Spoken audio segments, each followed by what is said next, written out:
very much. I'm very honoured to have been invited to participate in your AGM, even more so to have the opportunity to talk to you about social cohesion. All right, so my intentions for tonight are really to tell you a little bit about the state of social cohesion in Australia, but I actually first want to clarify that this is the state of social cohesion in Australia in 2023, when we did the study in July last year. So I know a lot of people are concerned about what might have happened over the last 12 months almost since then, and I'm happy to talk about that at the end of the presentation.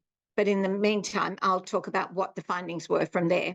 I'm then going to talk a little bit about the forward trajectory of social cohesion in Australia, well, as I see it, and then finally about social cohesion and faith leaders. So first of all, let me just say that the Scanlon Foundation is a private family foundation. It was commenced in 2002, and it's completely dedicated to social cohesion and in particular the transition of migrants into Australian society. The foundation has 3 different major satellites, what we call satellites. They're really the important initiatives that the foundation supports.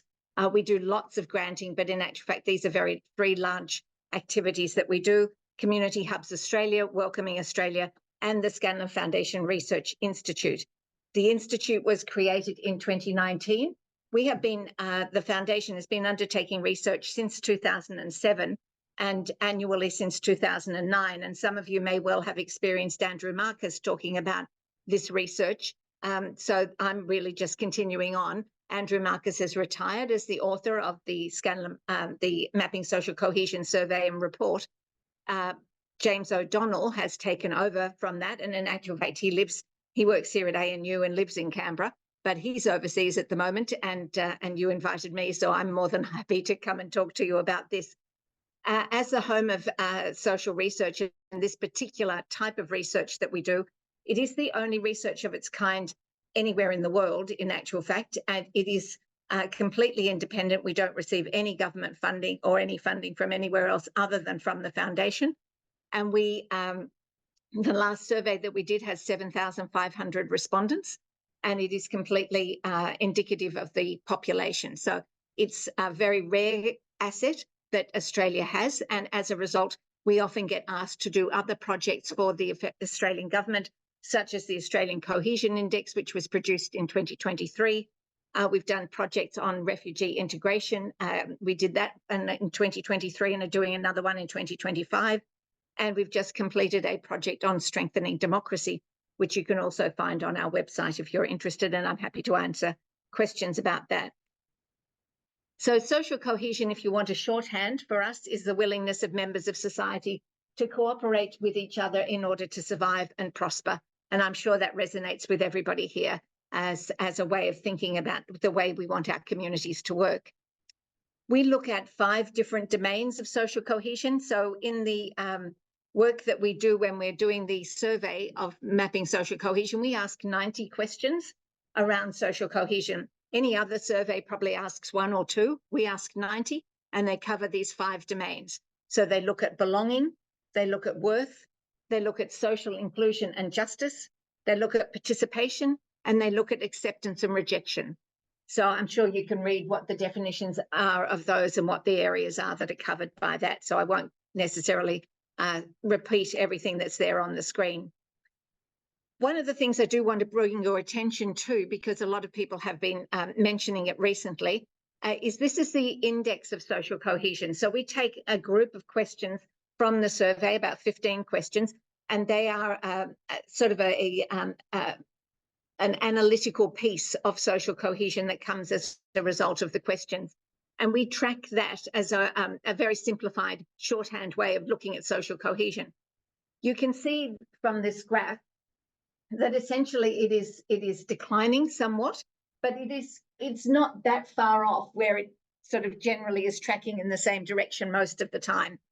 The peak down here in 2021 is really to do with COVID, and when the government put in place Job Seeker and JobKeeper, everybody felt really, really happy that government was looking after them, was keeping an eye on them, and had pretty much decided that there was a a point at which they would not let the Australian population fall, that they felt comfortable that they were being protected. And that's really what you want government to do. And that's what increases trust in government. And hence that went skyrocketing up. What I do want to draw your attention to is that this number here, so the 100, is a choice, and I'm sure Des knows about these sorts of things. When you start an index or a survey, you choose a number around which you then want to find what the benchmark is. We chose 100 as that point because we didn't know how far it was going to go either way. All it has done is to go to 85. So a lot of people right now are thinking that social cohesion is really fracturing and tearing apart. It's not. In actual fact, we are only at 85. So it's finding its point of calibration, if you like. It's not actually dropping off a cliff. It's not going down to 40. It's not going down to 20. It's actually finding a place where it sits. And I would go out on a limb and suggest that I don't think when we do the survey in July, it's going to be all that different. It may well have dropped a bit, but I don't think it's going to be that far off. But that said, social cohesion in 2023 was certainly under pressure. And all of you, because you have constituencies who I'm sure have shared much of these thoughts with you, there's a weaker sense of pride and belonging in Australia. There's an increased sense of financial stress and a declining financial satisfaction. There's increased concern about economic inequality. That's concern by all around anybody that's suffering from economic inequality. There's a weaker trust in government because job seeker and job seeker disappeared. There is some weaker trust in people generally. There's an increased pessimism for the future, and there's greater division on key challenges and issues. So we might go into a bit more about that, but I do want to remind you that there's a lot to be really pleased about.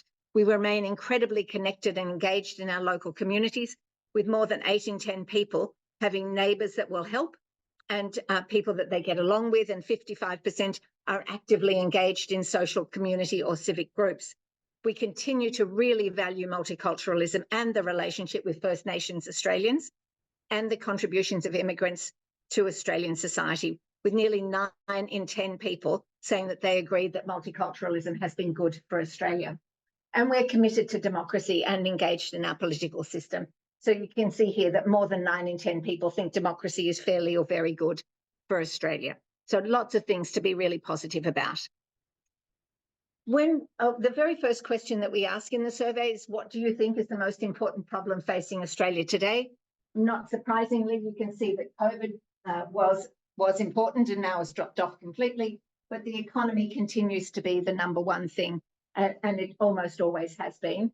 But things like housing are starting to tick up, and I'm sure you're all aware of the conversations that have been had around housing over the last 6 to 12 months.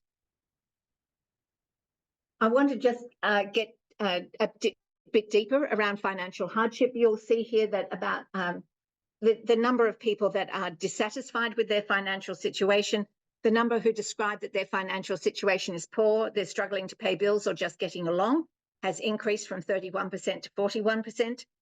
12% of people are going without meals, 12% can't pay their rent or mortgage, and 22% often sometimes or often could not pay for medicines. And I'm sure all of you are coming across individuals in those particular situations. But what's really interesting, I think, is that renters and mortgagees in their younger years, so the 20s, 30s and 40s, are equally likely to be experiencing hardship.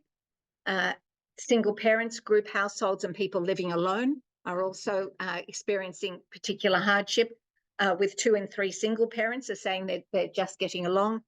And the same groups, though, so those people that are actually experiencing financial hardship also feel unhappy and isolated from others.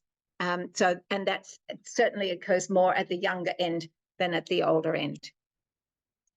So when people are experiencing severe financial hardship, you can see that they have a much less likely to feel a sense of belonging. They're much less likely to trust government. They're less likely to believe that people generally can be trusted. They're more likely to feel isolated from others. They're more likely to believe Australia will be worse in 3 to 4 years' time. And they're certainly less likely to agree that migrant diversity makes Australia stronger. Australians, though, are concerned about economic inequality. Everybody is aware that there is economic inequality going on. And so you can see here that 63% of people agree that Australia is a land of economic opportunity, where in the long run, hard work brings a better life. So this sense of optimism has dropped from 74% now down to that 63%. There are 84% of the population think the gap between rich and poor is getting greater, and 38% of people agree that people living on low incomes in Australia receive enough financial support, and this is down from 55%. So you can see that there is a lot of awareness around that. And this is really important because not only is it people who are experiencing financial hardship, but those people who are aware of others experiencing financial hardship also, this weighs down on their sense of belonging. They have a 30% less likely to have a sense of belonging. They're less likely to trust the federal government, and they're also more likely to feel pessimistic about Australia. So not only is it those that are directly impacted, but also those that worry about those that are directly impacted. I also want to mention here about age. So people who are younger have a feel far less cohesive, far less associated with their communities, with their country, certainly, than people who are more experienced. I have to be careful how you say these sorts of things, but those people at the further end are generally have come to terms with the lives that they live. They've reached a level of comfort in their set of circumstances, and so they tend to be have a greater sense of belonging, tend to feel a bit more comfortable, know who they can trust, far more than those people at the younger age groups.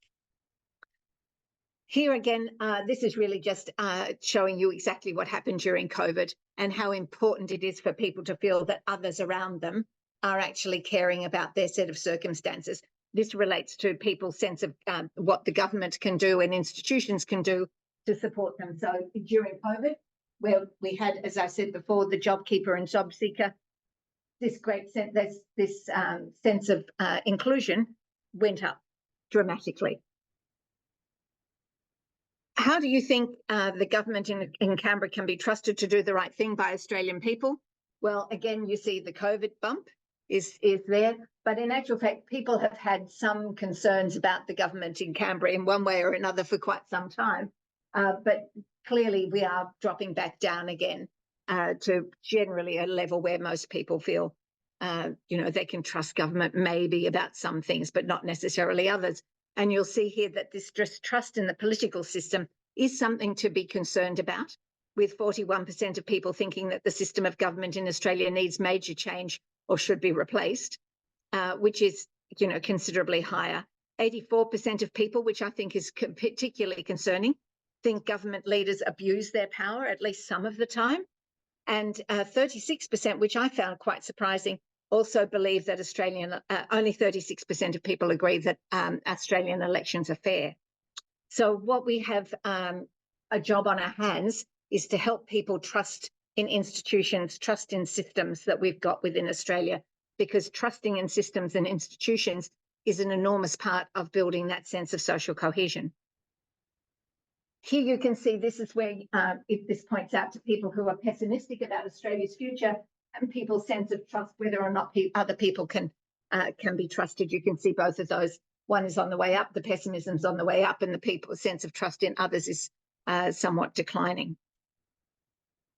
Trust, though, can be very selective, and we do need to be very aware of this, with 18% of people have experienced discrimination in the last 12 months. So we ask them about skin colour, ethnic origin or religion.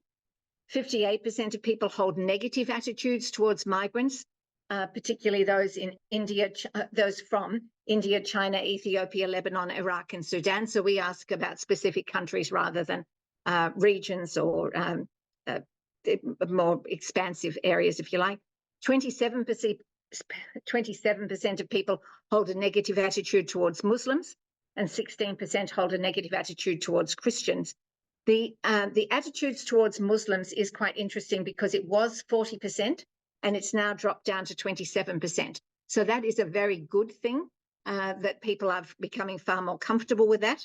But in actual fact, it's still relatively high at 27%.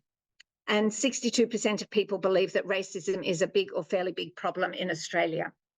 So that is going up. So this again is the broader population is more aware of some of the things that are impacting new arrivals or people of different faiths. But our ongoing support for multiculturalism continues on. 89% of people think multiculturalism has been good for Australia. I mean, you can't ask for better than that. 89% of people disagree that it should be possible to reject immigrants on the basis of their race, their ethnicity, or their religion. So another really positive thing.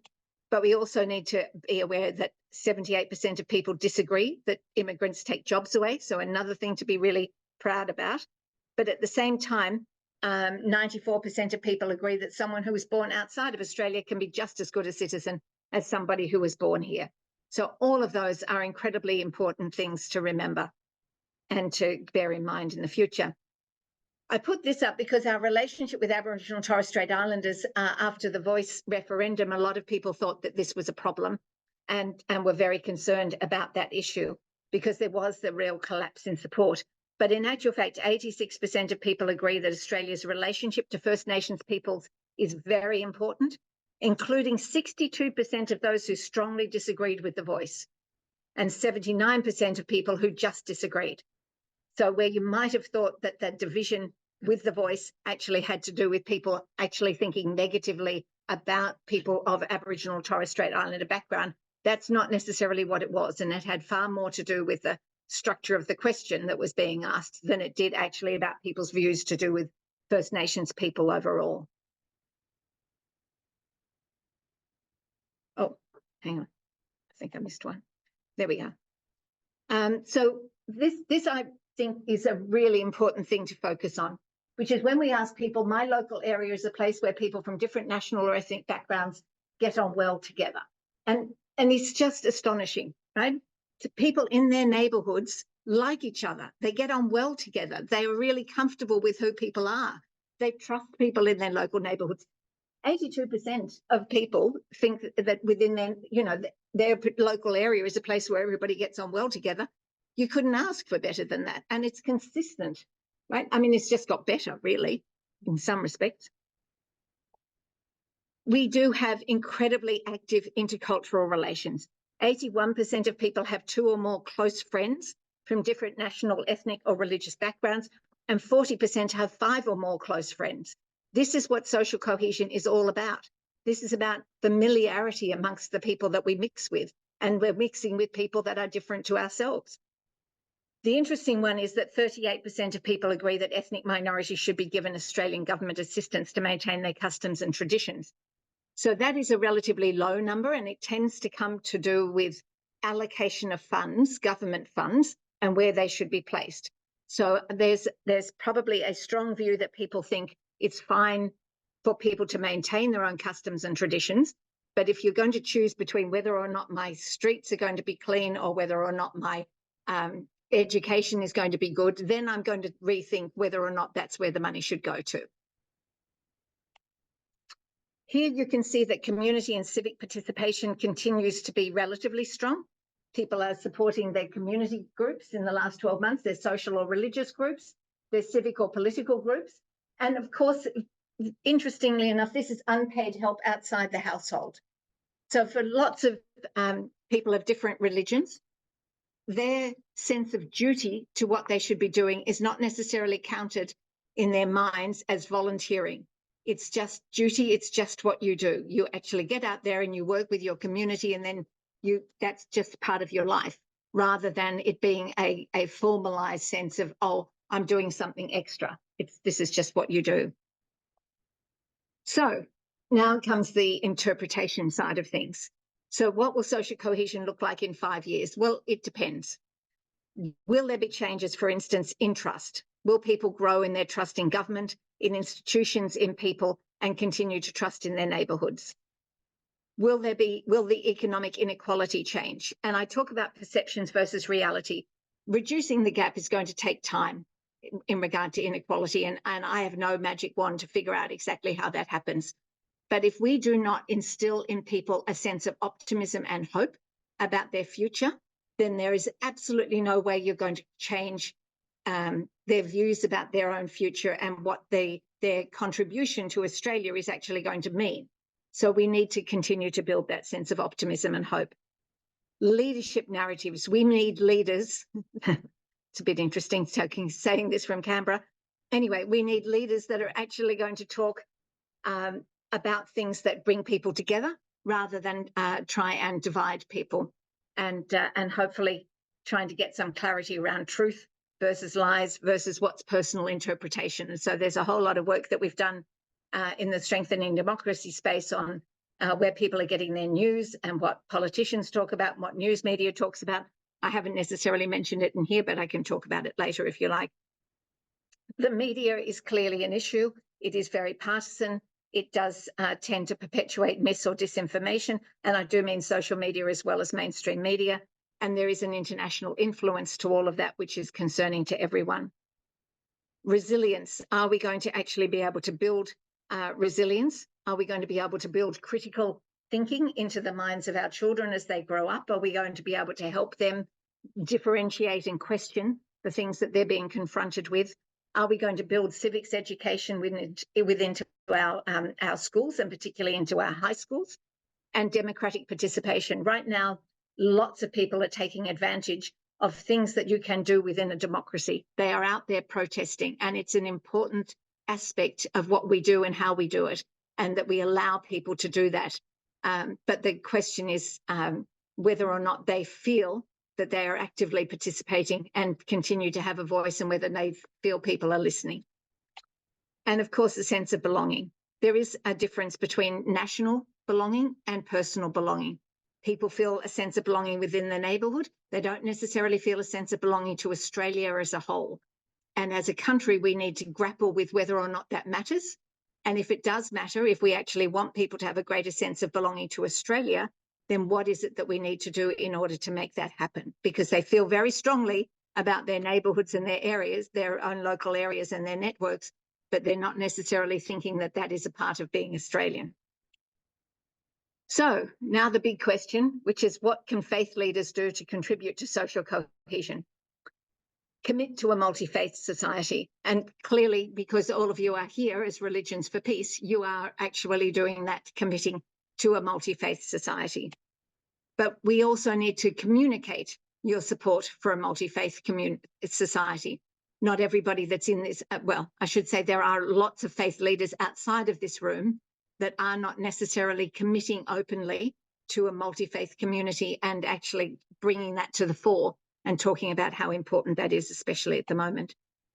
We need to foster bridge building between disparate groups. So those groups that don't necessarily always come across each other or even talk to each other, finding ways to bring them into contact, to actually understand that there's commonality between those groups is incredibly important to do. We need to eliminate the 3 Ps. This is something I'm particularly passionate about. Things like pity, paternalism, and patronising are 3 things that are really, really important to have to get rid of as much as we possibly can. And so we have to continually question our actions. I have to do that within my organisation, but also more broadly in the way that I communicate with people, how I listen to people. We cannot actually view other groups, particularly minority communities, as being a deficit group. They are actually all contributing and all have enormous strengths to bring to Australia. So we cannot work from a place of pity. We cannot be paternalistic, which is a very tempting thing to do. And we also must stop people from being patronising in the way that they speak about other communities or other groups. We need to choose our words very carefully. So treating people as individuals and not as people in buckets. So the term cold or culturally and linguistically diverse is an enormous bucket that has absolutely no relevance to anybody's life whatsoever. So getting rid of that terminology is important. Unfortunately, another term has seeped into Australia from overseas. It's actually a term, it's a historical term that was used in Canada, but some people here have decided that it's really important, which is calm, which is culturally and racially marginalised.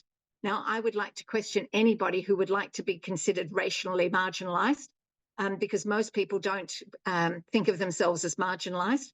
They don't think of themselves as disadvantaged. They don't even necessarily think of themselves as part of the multicultural sector in some way, shape or form. And all of these things all tend to bring us to a point where we need to start not thinking about people's cultural heritage as a defining factor, but more about the strengths that everybody brings and the issues that they face, and start dealing with that rather than trying to segment people based on other characteristics. And we need to, and I'm sure I'm not telling any of you anything, emphasize kindness, generosity, patience, respectful disagreements, and openness to difference to all those you influence. I just want to share a couple of quotes with you before I finish. The first was given by Ken Burns, who's a filmmaker. He said this during a commencement speech at Brandeis University. It's just been the commencement season in America. And he said, we're all aware of the intimacy of the words us and also we and our, and how important that is. And if I have learned anything over those years, it's that there's only us. There is no them. And whenever someone suggests to you, whoever it may be in your life, that there's a them, run away. Othering is the simplistic binary way to make and identify enemies, but it is also the surest way to your own self-imprisonment. And then my final non-American comment is really to say that community is much more than belonging to something. It's about doing something together that makes belonging matter. So that's my piece. So thank you very much.